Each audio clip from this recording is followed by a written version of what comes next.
Hi, I'm Erica. Welcome to my channel. Do all that YouTube stuff down below and let's get going. So today I am going to be showing you my contouring routine.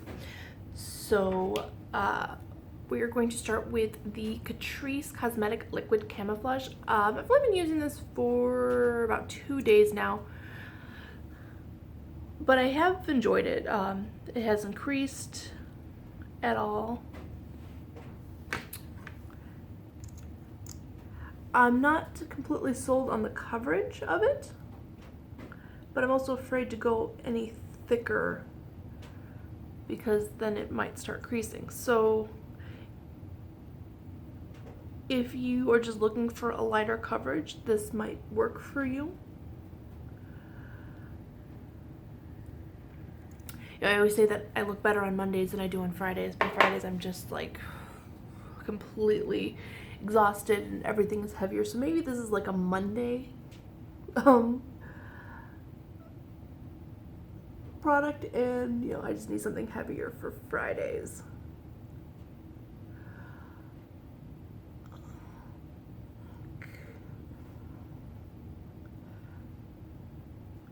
This is a very important step. You need to make sure that it is completely blended in and blended down.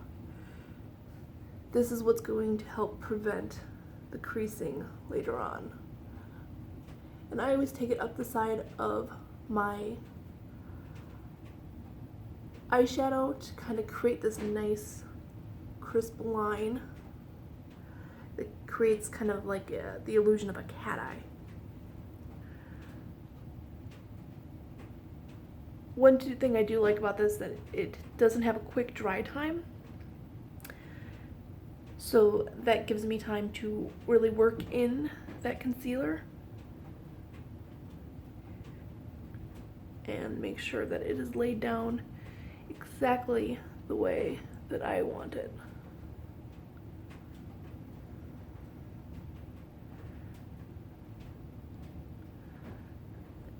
Just keep blending. Blend, blend, blend. And blending is important for your whole makeup, but especially for your highlights and your contours. If you want your makeup to look natural, it's super important. Taking those extra few minutes to make sure that you are completely blended out will make all the difference in the world. Okay, so next we are going to go in with the Coty Airspun in neutral. Dump a little of that into the top. And then I think this was a limited edition, but this is the Cake and Bake sponge that was available at Sephora. I cannot remember whose name was on this, but honestly, it fell apart kind of quick. There's a bunch of like my nail marks and stuff in it. But it still is a really good caking sponge. So like I said, I don't think this is available anymore.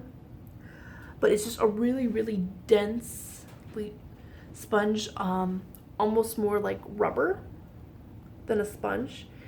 If you get it wet, it doesn't really absorb too much water. So if you're looking for something similar, that's kind of the qualities that you want to look for.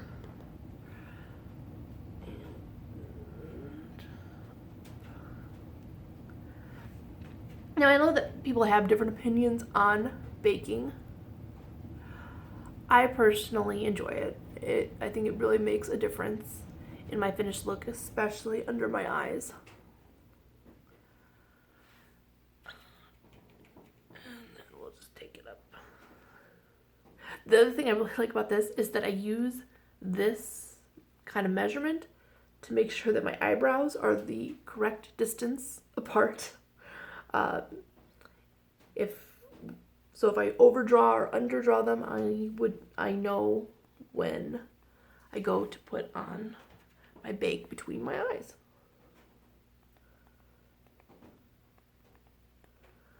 All right.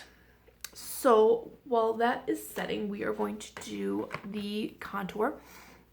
And I'm going to be using the Get Pretty Started from Benefit. And this has the Hoola, the California, and the Watts Up. We're not going to use the Watts Up today, but we will be using the Hoola and the California.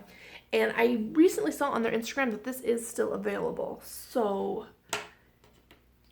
if you ever, the reason I bought it is because I had trouble getting into Benefit products. I just, especially for their brows, I was like, well, you know, I am cheap. that's the bottom line. I am cheap.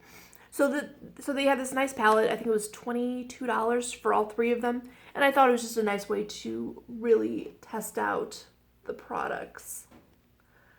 And the California in this version didn't come with that gold overlay, which was, it looked beautiful, but that's something that you have to keep in mind too when you're buying products. Just because something is pretty doesn't mean that you have to buy it. And when they do things like that, like put an overlay above it, it's not going to last. You know, I thought to myself, well, if that gold overlay went all the way through and, you know, when you put on your blush, you got this like gold shimmer, you know, that would be perfect. But it was just an overlay. And once you scraped away that top layer, it was gone. And then it changes the product and just, no. No. So we are just taking this big fluffy e.l.f. brush, and we are starting at the ear and just working your way to about this part of your eye. So down and there. And we are just going to buff that in to your jaw. And again, blending is so important in this step. Now, I know a lot of people, they also, when they're baking, they do it under here. I don't, and the reason for that is when you bake, you're going to get a line there. Like, at least that was always my case. So I'd always get this big, unnatural, like, line down my face, and that's not what I'm going for. I'm going for more natural, more realistic, so I don't bake under on my jawline.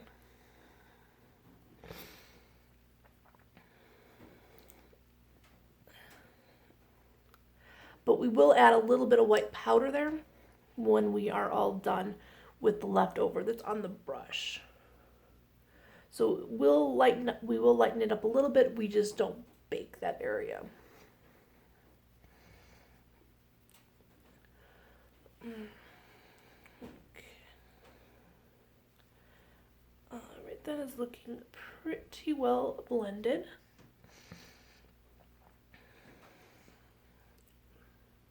Okay, seeing how it's looking on camera. All right, and then just a little on the forehead around the widow's peak. If you don't have a widow's peak, I have maybe a small one, but just around the center of your forehead, and blend it into your hair. I mean, it's not going to hurt it. Just blend that into your hair to get that looking natural.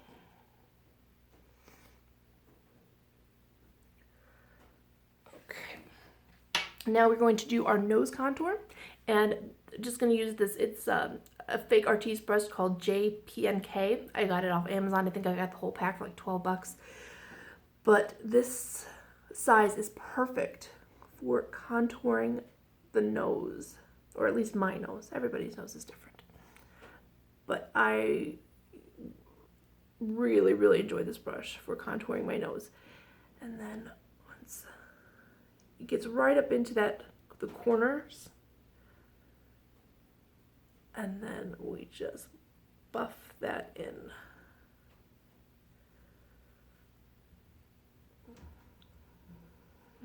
Blend. Make sure that there is no line left when you are done.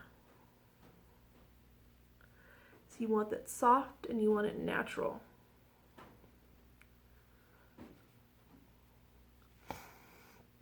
And I'm going to do a little underneath my nose because my nose kind of hooks, and this hides that hook in my nose.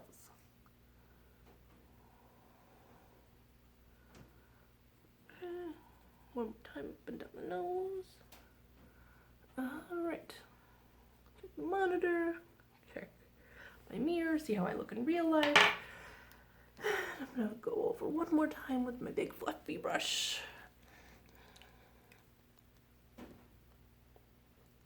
All right. So now we are going to dust off the bake, and we're going to start with the chin, and we're going to take, as we're dusting, we're going to go up to kind of get that under jaw highlight in there.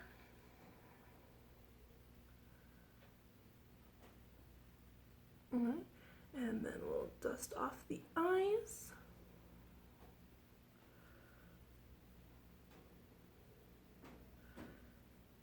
And get just a little down in the corners of your nose from what's left on the brush. Especially if you have an oily T-zone, mattifying the corners of your nose is going to help your makeup stay.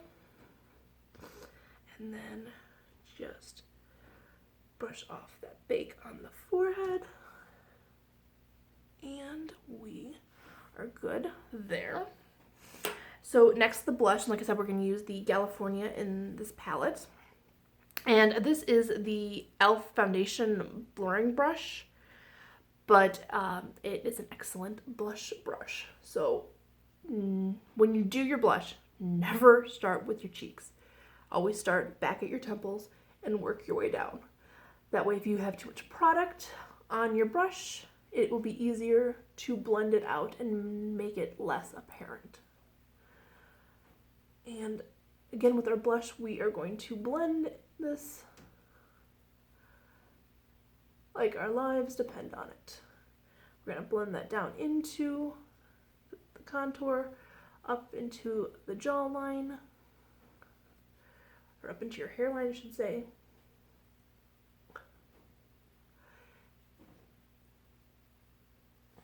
Okay, now the other side.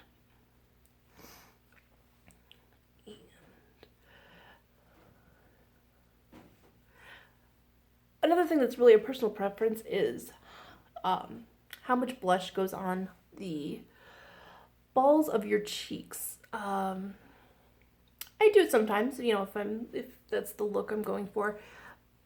But I find that keeping it away from my nose makes my face look slimmer. And that's the whole point of highlighting and contouring. It's to change the shape of your face. So, if that is something that you're going for, to make your face look more narrow and skinny, keep it off of the balls of your cheeks. So, there, and just keep it, again, with the line of your eye.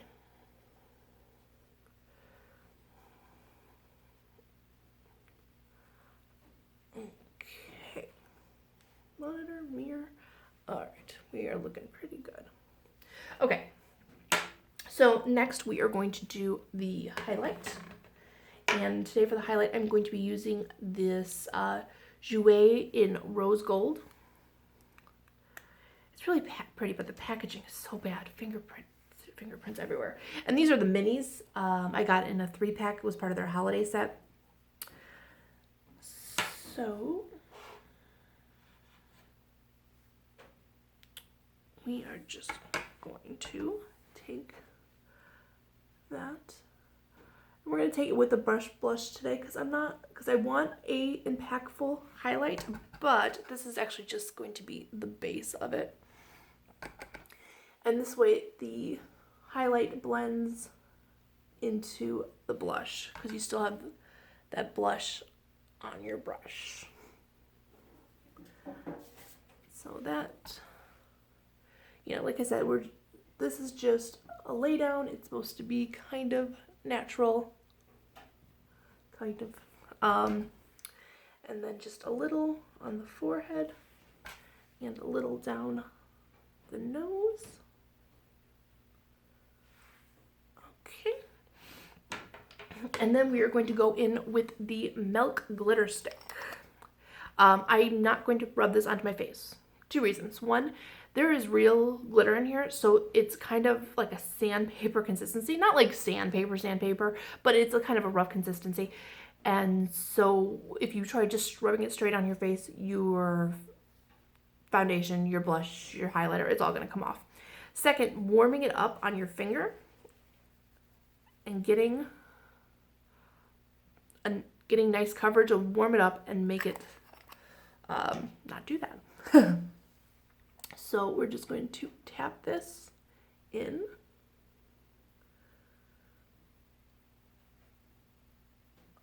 I'm so excited about this product, and I am dying for summer because this is going to look amazing when I'm out in the sun every day.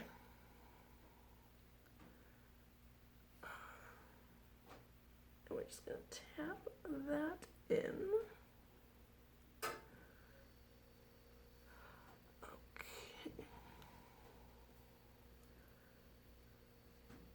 It's not really picking up in camera. Maybe if I get a little closer, you could see that sparkle in there. Okay. And then I talked about this in my eyeshadow tutorial. Great way to pull your whole look together is take whatever highlighter you're using that day and just tap that onto your brow bone. So I'm going to do that real quick.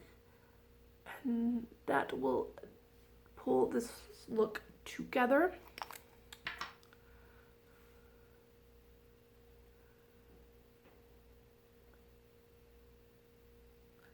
The other really nice thing about this product is that it is really customizable. So if you just want a subtle glitter, you can do subtle. Or you go whole hog and look like a disco ball.